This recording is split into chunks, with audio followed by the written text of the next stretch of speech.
India ஐரோப்பிய union இடையிலான தடையற்ற வர்த்தக ஒப்பந்த பேச்சு வெற்றிகரமாக நிறைவடைந்த நிலையில் நேற்று கையெழுத்தானதாக பிரதமர் நரேந்திர மோடி அறிவித்துள்ளார். அனைத்து ஒப்பந்தங்களின் தாய் என குறிப்பிடப்படும் இந்த ஒப்பந்தமானது இருதரப்புக்கும் பெரிய வாய்ப்புகளை உருவாக்கும் என்று பிரதமர் உறுதியளித்தார். நேற்று ஐரோப்பிய யூனியன் மற்றும் இந்தியா இடையேயான ஒரு முக்கிய ஒப்பந்தமானது கையெழுத்தானது.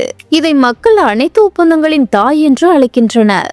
இந்த ஒப்பந்தமானது இந்தியா மற்றும் ஐரோப்பாவில் உள்ள மக்களுக்கு பெரும் வாய்ப்புகளை கொண்டு வரும் என்றும், இந்த உலகின் இரண்டு முக்கிய பொருளாதாரங்களுக்கு இடையேயான கூட்டாண்மையின் சிறந்த உதாரணம் என்று வர்த்தக ஒப்பந்தம் குறித்து உரையாற்றிய போது மோடி தெரிவித்துள்ளார். மேலும் இந்த ஒப்பந்தம் இந்திய உற்பத்தி துறைக்கு மிகப்பெரிய ஊக்கத்தை வழங்கும் என்று பிரதமர் நரேந்திர மோடி தெரிவித்துள்ளார்.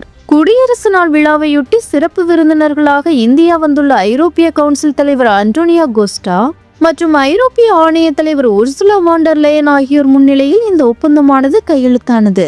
சட்டப்பூர்வ ஆய்வுகளை முடித்த பின்பு இந்த ஒப்பந்தத்தின் முறையான கையெழுத்து நிகழ்வு இந்த ஆண்டின் இறுதியில் நடைபெறும் என்று எதிர்பார்க்கப்படுகிறது.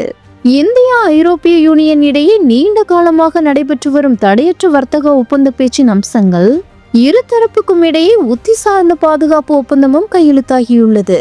18 ஆண்டு கால பேச்சுவார்த்தைக்கு பிறகு ஒப்பந்தம் இறுதி செய்யப்பட்டு கையெழுத்தான நிலையில் அடுத்த ஆண்டு அமலுக்கு வரும் என்று எதிர்பார்க்கப்படுகிறது.